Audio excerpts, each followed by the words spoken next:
per abbassare la tassa del mutuo, che nel frattempo è aumentata per chi aveva il mutuo a tasso variabile, e 5 milioni e mezzo per la costituzione di un fondo immobiliare etico.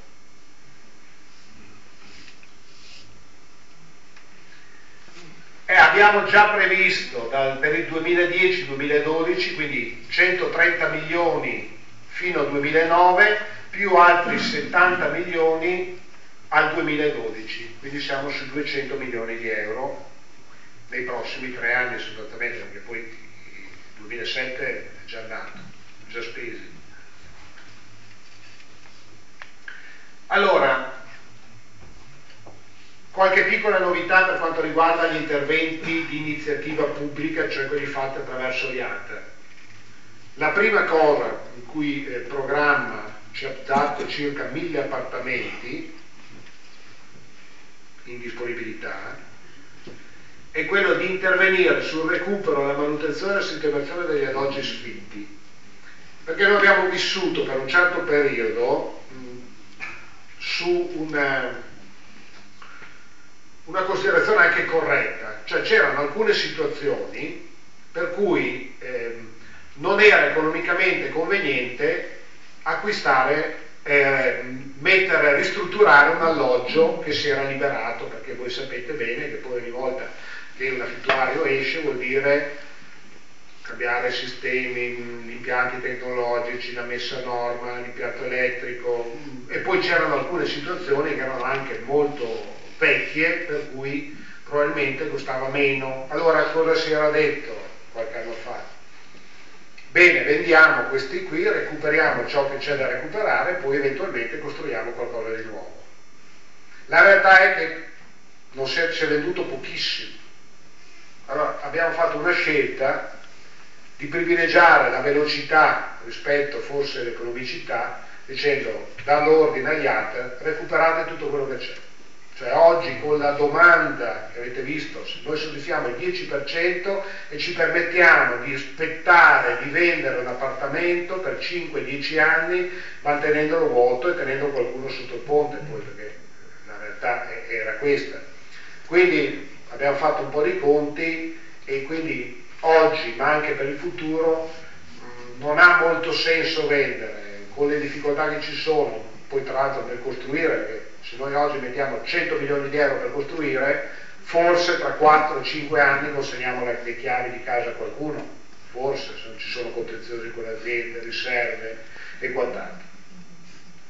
Quindi il nostro indirizzo è sul recupero di quello che c'è. L'altro criterio che useremo per il futuro, noi interverremo prioritariamente nei comuni che mettono gratuitamente o in diritto d'uso a disposizione le aree. Anche perché qui bisogna uscire dall'ipocrisia. Cosa è successo fino ad oggi? Che i comuni trattavano sostanzialmente gli ATER come palazzinari, tra virgolette. Cioè, avevano il terreno, lo vendevano a prezzo di mercato, l'ATER veniva, costruiva e poi affittava a 120 euro facendo un servizio al comune che risparmiava di spese sociali. Non è più tempo. Noi faremo gli investimenti con i 200 milioni di euro che abbiamo a disposizione, ma se ai comuni interessa, se hanno un problema sociale, perché non può essere che tutta la spesa sociale sia scaricata su di noi. Quindi da oggi in poi tutti i nuovi interventi dovranno avere questo tipo di caratteristica. Comune che ha un problema ci mette a disposizione l'area, la conferisce, non la vogliamo in proprietà, ci basta l'uso per 30 anni, diritto di superficie e via. L'altro aspetto, anche questa è una delibera che sta andando in questi giorni in giunta regionale, la prioritaria è l'acquisizione di alloggi chiave in mano rispetto alla costruzione. Io so che poi è bello progettare, costruire, appaltare, soprattutto in un momento di crisi economica come questa, in cui c'è un inventuto pauroso sul mercato. Noi abbiamo la possibilità di avere nel giro di un anno, facendo un bando pubblico, l'edilizia pubblica residenziale, i costi sono regolati da una legge, quindi quando noi costruiamo c'è un parametro di legge standard che viene rispettato. Costruire nell'ente pubblico costa tot euro. Bene, noi faremo una gara, partiamo da quello che costa, c'è qualcuno che ci scala qualche centesimo, qualche euro, pronti a comprare. Questo è già una risposta anche al problema, al mercato, alla crisi economica, perché è evidente che se c'è la crisi economica per la famiglia non è che le aziende stanno tanto meglio, e quindi piuttosto che andare a costruire qualcosa di nuovo è meglio acquistare ciò che c'è, e probabilmente saremo in grado, ripeto, nel giro di pochi mesi di avere anche le case e mettere dentro gli inquilini. Quindi nessuna nuova costruzione, tranne o attività che l'ATER ha già la proprietà e deve fare, o il comune che mi mette a disposizione gratuitamente l'area, o se no compro sul mercato. L'obiettivo è avere 5.000 alloggi il più rapidamente possibile, quindi aumentare il nostro già consistente patrimonio di altri 5.000 alloggi. Non è l'unica, questa non sono le uniche misure. Oggi c'è una serie di interventi, anche figli di alcuni provvedimenti del governo,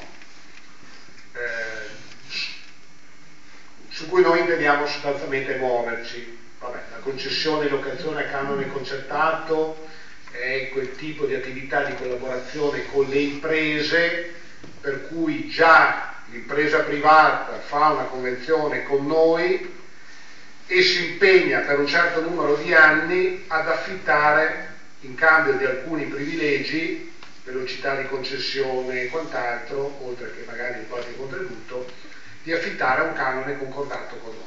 Se il mercato dice 100, 80, 90, 70. C'è un'altra opportunità che va studiata, è prevista dalla norma nazionale, non è di facile applicazione sul territorio, ma è prevista la variante urbanistica contro locazione. Cioè, cosa vuol dire? Vuol dire che anziché dare all'impresa un contributo in denaro, cioè l'impresa costruire costa 100, affittare vuol dire costruire a 100 vuol dire chiedere 1.000 euro d'affitto, siccome noi vogliamo affittare a 700, gli devo dare i 300 euro di differenza. Magari gli facciamo fare un piano in più, o 2 piani in più, questo vuol dire, in cambio di un vincolo per un certo numero di anni su un certo numero di alloggi che abbiano quel tipo di destinazione.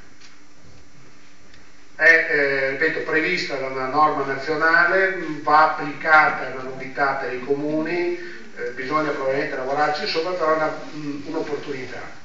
Il fondo etico con le fondazioni bancarie, poi ve ne parlerò, il fondo di sostegno, l'abbiamo detto prima, il contributo che noi diamo a chi è sul libero mercato per pagare gli affitti, la concessione, la cessione a prezzo confezionato, il fondo di garanzia e il fondo sostegno mutui in prima casa. Già detto tutto. No, siamo tornati indietro.